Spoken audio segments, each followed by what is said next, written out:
Hi friends, this is Sonam Gargiya. Welcome to my channel.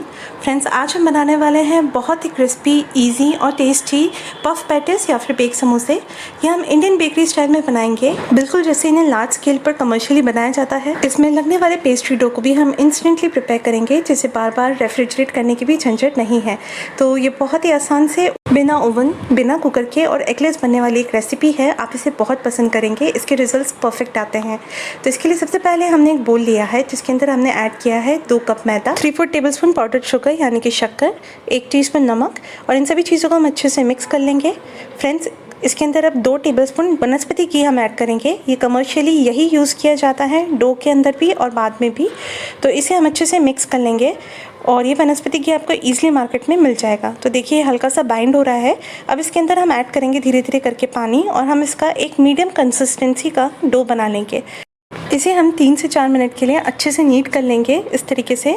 और इस तरीके से देखिए हमारा डो बनके तैयार है। तो हम इसे असेंबल कर लेंगे और इसे फिर हम कवर करके लगभग 10 मिनट के लिए अलग रख देंगे। इसके अंदर टोटल हमने 3/4 कप पानी का यूज़ किया है। बेकिंग प्रोसेस के लिए हम कोई भी कढ़ाई लेंगे, जिसके अंदर 3/4 कप नमक डालेंगे। इसे अच्छे से फैला लेंगे। इसके ऊपर हम कोई भी पिज्ज़ा ट्रे या फिर एल्यूमिनियम की ट्रे या फिर एल्यूमिनियम केक टिन लेंगे, और उसके ऊपर हम एक बटर पेपर या नॉर्मल पेपर रख देंगे। अब इसके ऊपर हम एक पाया स्टैंड रखेंगे और इसे कवर कर अलग रख देंगे। फ्रेंड्स, अब हम एक बोल लेंगे और इसमें हम ऐड करेंगे 1/3 कप वनस्पति घी। फ्रेंड्स, ये आपको ईजिली किसी भी किराना स्टोर पे मिल जाएगा। इसी के यूज़ से कमर्शियली जब बेक समोसा या फिर पफ पेस्ट्रीज बनाए जाते हैं, तो उनके अंदर जो लेयर्स आती है काफ़ी क्रिस्पी होती हैं और आपस में कंबाइन भी नहीं होती है। तो बहुत जल्दी इसे फ्लेकी बना देता है। कम अमाउंट में इसके रिजल्ट अच्छे रहते हैं। और अब जब भी इसे यूज़ करें तो सेमी सॉलिड स्टेट में यूज़ करें, मतलब ये एकदम टफ नहीं होना चाहिए और ना ही ये एकदम पिघला हुआ होना चाहिए। मतलब मीडियम कंसिस्टेंसी में ये इस तरीके से सॉफ्ट होना चाहिए। अब हम 3 बॉइल्ड आलू लेंगे और इन्हें हम अच्छे से मैश कर लेंगे, बिल्कुल भी इसमें बड़े पीसेस ना रहे। अब 10 मिनट के बाद हमने जो डो बनाया था उसे हम अनकवर कर देखेंगे और एक बार फिर से इसे अच्छे से लगभग 1 से 2 मिनट के लिए नीट कर लेंगे। तो ये हमारा डो बनकर तैयार है और इसे हम अच्छे से रोल कर लेंगे। और उसके बाद किसी भी प्लेन सरफेस पे हम इस तरीके से मैदा डालेंगे, ये रोल को उसके ऊपर रखेंगे और फिर से उसके ऊपर मैदा डालेंगे और फिर इसे हम रोल करेंगे। तो हमें इसे एक रेक्टेंगल शीट में रोल करना है। तो इस तरीके से आप जिस तरीके से चपाती बेलते हैं, इसे अच्छे से हल्के हाथों से बेल लीजिए। तो फ्रेंड्स, इसमें एक बड़ी रेक्टेंगुलर शीट हमने बेल ली है। ये लगभग एक बिस्किट के जितनी थिक है। अब इसके अंदर हम 1 टेबलस्पून या आधा टेबलस्पून जितना वनस्पति घी अच्छे से लगा लेंगे। तो एकदम पतली लेयर इसके अंदर इस तरीके से फैलाकर लगा लें। और उसके बाद हम इसकी दोनों किनारों के फोल्ड्स को इस तरीके से अंदर की तरफ फोल्ड करेंगे और उसके ऊपर 1 टीस्पून के जितना वनस्पति घी हम फिर से लगा देंगे। आप उतना ही घी इसमें यूज़ करें जो एकदम पतली लेयर इसके ऊपर स्प्रेड हो सके। उसके बाद ये पूरे सरफेस पर लगाने के बाद हम इसे एक बार फिर से फोल्ड करेंगे, हल्का सा इसे प्रेस करेंगे। अब जो फोल्डेड लंबी रिज है उसे हम हमेशा ऊपर की तरफ रखेंगे। ये हमारा पहला फोल्ड है। और उसके बाद थोड़ा सा मैदा हम इस पर डस्ट करेंगे और वापस से उस रिज को मैदे के ऊपर रख देंगे। अब एकदम हल्के हाथों से हम इसे बेल लेंगे। ज़्यादा प्रेशर से अगर बेलेंगे तो जितनी भी लेयर्स हैं वो आपस में चिपक जाएंगे, जिसके कारण जब हम इसे बेक करेंगे तो लेयर्स में नहीं आएंगी। तो देखिए, ये भी एक बिस्किट के जितना थिक रखकर हम इसके ऊपर वनस्पति घी को इस तरीके से लगा देंगे। घी को एकदम पतली लेयर में लगाने के बाद हम दोनों फोल्ड्स को, किनारों के मार्जिन्स को इस तरीके से अंदर में लेकर आएंगे और उसके ऊपर फिर से हम लगभग आधा टीस्पून या 1 टीस्पून जितना एकदम पतली लेयर घी की इसके ऊपर लगा देंगे।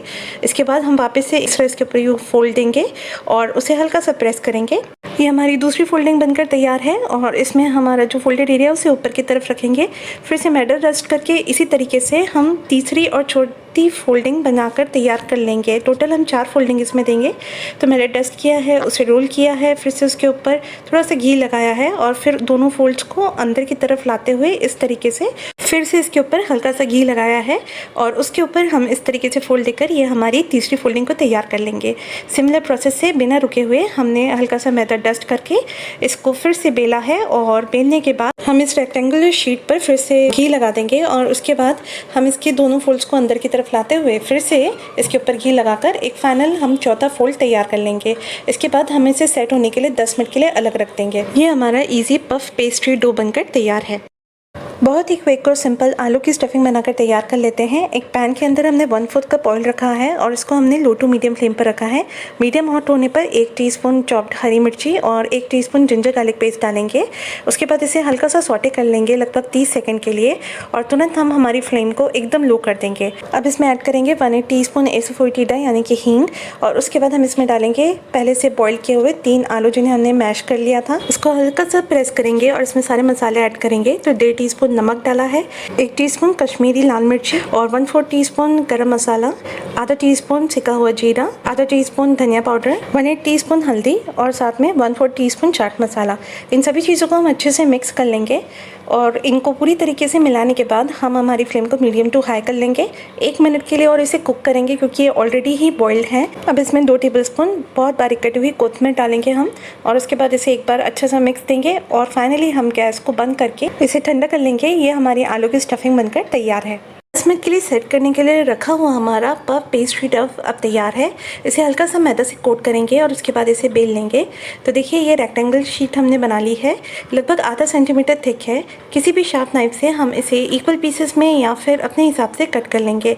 तो यहाँ मैंने 2 स्क्वायर पीसेस लिए हैं और साथ ही 2 रेक्टेंगल पीसेस कट किए हैं।